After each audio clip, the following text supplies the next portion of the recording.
Assalamualaikum, Football United, ringan amatiran ala gua. Kali ini edisi ngobrol ringan amatiran tentu saja. Terkait dengan Manchester United ini kan sering diberitakan, gua sering angkat juga di channel ini kalau musim depan ada dua posisi yang harus diperkuat nih dengan mendatangkan pemain baru, penyerang dan juga gelandang dari Manchester United. Sebelum gue lanjutkan obrolan ini, gue ingin mengucapkan selamat menunaikan ibadah puasa bagi Sobat Football United yang menjalankan ibadah di bulan Ramadan. Semoga lancar ibadahnya, semoga juga diterima oleh Allah seluruh ibadahnya, insya Allah di bulan Ramadan ini. Oke, lanjut lagi. Lini depan, Manchester United membutuhkan striker premium. Pemain yang kemungkinan besar akan dilepas adalah Anthony Martial kalau menurut gue. Bagaimana dengan pemain tengah? Manchester United juga butuh mendatangkan pemain dengan kualitas yang mampu mengangkat permainan Manchester United utamanya di lini tengah dan juga berkontribusi lebih bagus lagi ya untuk permainan Manchester United di atas lapangan. Dan tentu saja ketika mendatangkan pemain baru, ada pemain yang harus dilepas. Pemain muda di perbincangan kali ini tidak gua masukkan seperti kayak Zidane Iqbal, ya kan, Charlie Savage. Menurut gua pemain-pemain ini punya peluang yang besar akan terus berada di Manchester United, pemain masa depan. Mungkin musim depan akan dipinjamkan lagi, itu juga menjadi opsi menurut gua. Nah, siapa yang akan dilepas? Mungkin ada beberapa pendapat mengenai Fred contohnya. Gue tidak melihat demikian. Statistik Fred bersama dengan Erik ten Hag sangat luar biasa. Jumlah menit bermainnya, kesempatannya ini tinggi. Ini sekaligus menunjukkan, memperlihatkan kalau Erik ten Hag punya konsep, punya sistem, dan Fred ini ada di dalamnya. Bahkan saat ini kan sedang dikabarkan Fred akan mendapat perpanjangan kontrak. Lalu siapa dong? Ada dua pemain yang ingin gue bahas secara ringan amatiran, yaitu adalah Donny van de Beek dan juga Scott McTominay. Siapa nih salah satunya? Mungkin Sobat Football United ada yang berpendapat dua-duanya saja nanti mendatangkan mungkin ya Ruben Neves, Yuri Tillmans, siapa-siapa. Begini, pemain-pemain yang bagus, yang mungkin banyak diberi masukan ya, disampaikan pendapatnya, gue melihat begini. Manchester United itu hanya akan memakai dua gelandang pivot. Kalau seandainya ada katakanlah Casemiro, lalu gelandang premium satu siapa, mungkin gua nggak tahu namanya siapa, dan yang pemain-pemain lainnya ini juga harus berhitung. Tidak semua pemain ini suka ketika duduk di bangku cadangan. Tidak semua pemain ini bisa berperforma sama baiknya ketika memiliki menit bermain yang lebih sedikit. Sehingga menurut gua Manchester United butuh nih gelandang yang memang menit bermainnya tidak banyak, situasinya lebih menjadi backup ya, tapi ada potensi tidak membuat kacau dressing room, atau sebaliknya justru ya tidak berpotensi untuk membuat kacau dressing room, kurang lebih demikian. Dan ini menurut gua juga menjadi tantangan ketika Manchester United mencari pemain nih, siapa yang akan didatangkan. Oke, siapa yang didatangkan itu nanti dulu, pemain yang ada dulu nih, yang akan terus berada di Manchester United. Donny van de Beek yang dilepas atau Scott McTominay.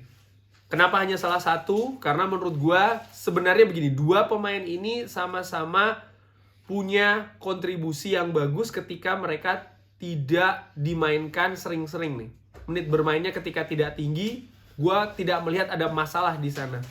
Attitude mereka sama-sama bagusnya, mereka sama-sama ingin berkontribusi walaupun sekali lagi menit bermainnya tidak tinggi. Lupakan dulu soal masalah kualitas, karena gue tahu kedua pemain ini memang kualitasnya di bawah Casemiro, di bawah Christian Eriksen, di bawah gelandang premium yang sedang diincar oleh Manchester United, Frankie de Jong kah, atau Ruben Neves dan juga nama-nama lain. Iya, itu gue tahu bener. Yes, gue tahu dua pemain ini memang di bawah.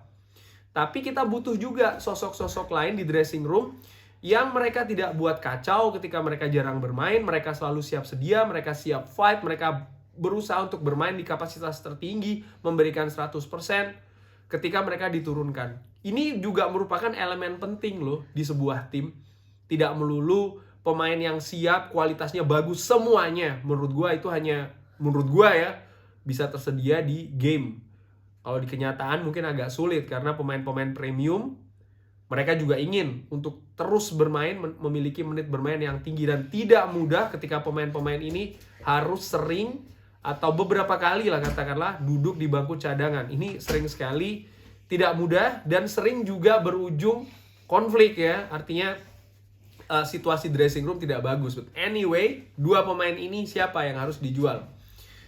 Gua melihat Scott McTominay, pemain ini dari umur 5 tahun sudah berada di klub Manchester United, mendapat promosi bermain di tim utama di zamannya Jose Mourinho, walaupun ketika di zamannya Jose Mourinho di tim mudanya Scott McTominay ini dimodifikasi posisinya menjadi seorang penyerang. Dia juga bisa bermain di posisi nomor 10. Dia sama-sama berada di akademi dengan Marcus Rashford contohnya.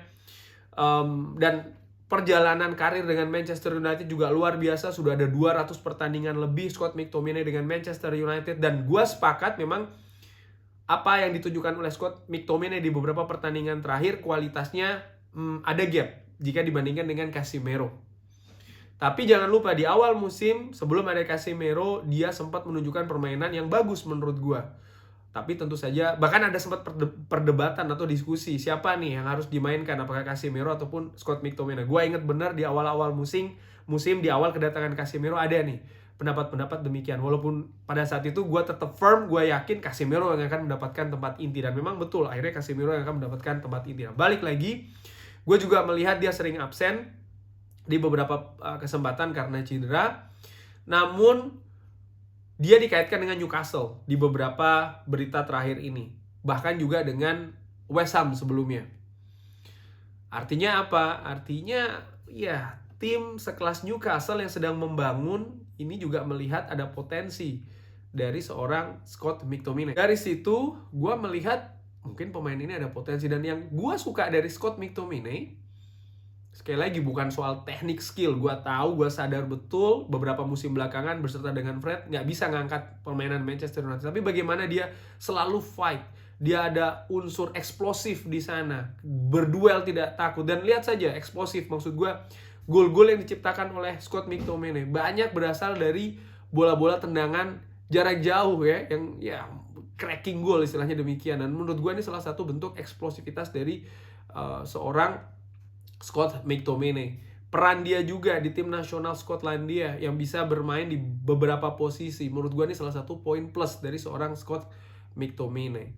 Dan kalau dibandingkan dengan Donny van de Beek didatangkan di Manchester United ketika itu tidak jelas kenapa ya Manchester United ada perburuan ke beberapa pemain tidak bisa didatangkan, tapi akhirnya di menit-menit terakhir kalau tidak salah 40 juta harganya datang dari Ajax. Dan setelahnya yang unik adalah jarang mendapat kesempatan, baik itu dengan Ole Gunnar Solskjaer dan juga Ralf Rangnick. Sempat dianggap mungkin gaya permainannya tidak sesuai dengan kedua dua pelatih tersebut. Mungkin dianya belum bisa beradaptasi dengan kompetisi Liga Inggris dan juga Manchester United. Sempat dipinjamkan ke Everton, sempat bermain oke, tapi cedera pada saat itu. Tanggapan selalu positif dari Ole Gunnar Solskjaer, dari Rangnick, dan juga dari pemain-pemain Manchester United lainnya. Tapi faktanya adalah menit bermain dari Donny van de Beek ini tidak banyak. Bisa bermain di posisi 6, 8, 10. Setiap kali dimainkan di posisi yang berbeda-beda itu, ya Donny van de Beek tidak bisa menunjukkan permainan terbaiknya.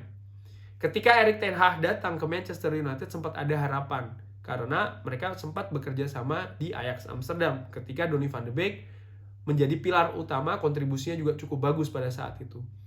Namun sedang dalam proses yang berprogres, ternyata kena cedera panjang.